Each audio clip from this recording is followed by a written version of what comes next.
అందరికీ భోగి పర్వదిన శుభాకాంక్షలు.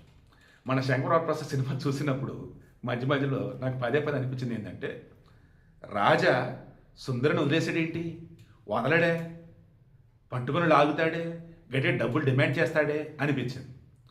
మన శంకరవరప్రసాద్లో మన నయనతార, మన శంకరవరప్రసాద్ చిరంజీవి పెళ్ళికి ముందు కలిసిన ప్రతిసారి కూడా ఈ సుందరి నీవే నేనంటూ దళపతి సినిమాలో సాంగ్ వస్తుంది. ఎండింగ్లో మరలా అంటాడు, నేచర్ మనకి సపోర్ట్ చేయాలి, నేచర్ చెప్పాలి కదా, పాట రావట్లేదు అంటాడు. అప్పుడు నయనతార పాట పెట్టింది మరలా సుందరి అంటూ. అది విన్నప్పుడే షాక్ అయ్యా, ఇళయరాజా వదలటే, ఆయన పాట పడుకున్నాని చెప్పేసి కేసు వేస్తాడే, డబ్బులు డిమాండ్ చేస్తాడే అని చెప్పేసి అనుకున్నాను. దెన్ అప్పుడు నాకు ఇది కనపడింది. అనిల్ రావిపూడి చెప్పాడు, ముందుగానే మేము వెళ్ళి ఇళయరాజాని కలిసాము, అయ్యా మీ పాట పాడుతున్నాం ఎట్లా, మీ అనుమతి ఇవ్వండి అని చెప్పేసి అడిగాము, గోయ్ హెడ్ అన్నాడు, అమ్మయ్య అని ఊపిరి పీల్చుకున్నాం అన్నాడు. అది కథ. సో ఎప్పుడైనా అంతే, ఒకళ్ళు వాడుతున్నప్పుడు ఒక మాట అడగండి, చెప్పండి, అప్పుడు ఇబ్బంది ఉండదు. మొన్న మధ్య ఇళయరాజాని అడగకుండా ఎవరెవరైతే ఆయన సాంగ్ని సంబంధించి ట్యూన్ని వాడినా, సాంగ్ని వాడినా మొత్తం నోటీసులు ఇప్పుడు అందరికీ డబ్బులు డిమాండ్ చేశాడు, తీసేసుకున్నాడు. సో ఇప్పుడు విషయం ఏంటి మరి, మన శంకరవరప్రసాద్ ఇదొక ట్విస్ట్. So clear. రెండో ట్విస్ట్, పసివాడి ప్రాణంలో ఉన్నటువంటి ఒక ట్విస్టే శంకరవరప్రసాద్లో కూడా ఉంది.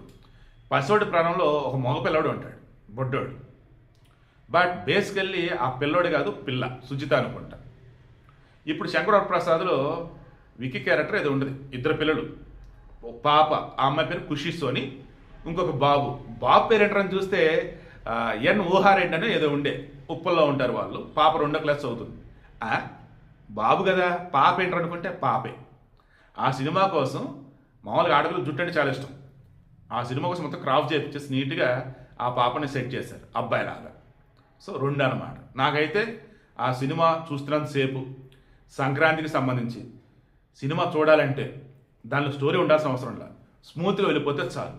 అండ్ చిరంజీవిని ఒకప్పుడు చిరంజీవి చూసినట్టు ఈ సినిమాలో చూశాను, హ్యాపీ. సో ఏంటి మరి, శంకరవరప్రసాద్లో సుందరి నీవే నేనంట అంటూ మన అనిల్ రావిపూడి వాడినా కానీ ఇళయరాజా సైలెంట్ ఉన్నాడు. కారణం ఆల్రెడీ అనుమతి తీసుకున్నారు, అదర్వైజ్ ఆయన పాట వాడాడని కేసెస్ డబ్బులు లాగాడు. నెంబర్ 2, మనమంతా బాబు అనుకుంటున్నటువంటి ఆ పిల్లోడు కాదు, పాప. ఆ పాప 2వ క్లాస్ చదువుతుంది. ఆ పాప పేరు వచ్చేసి ఊహ. సో ఇది విషయం. సినిమా చూసిన వాళ్ళు మీకు ఎలా అనిపించింది కింద కామెంట్లో తెలియచేయండి. సినిమా చూడని వాళ్ళు ఉంటే హ్యాపీగా చూసేయండి.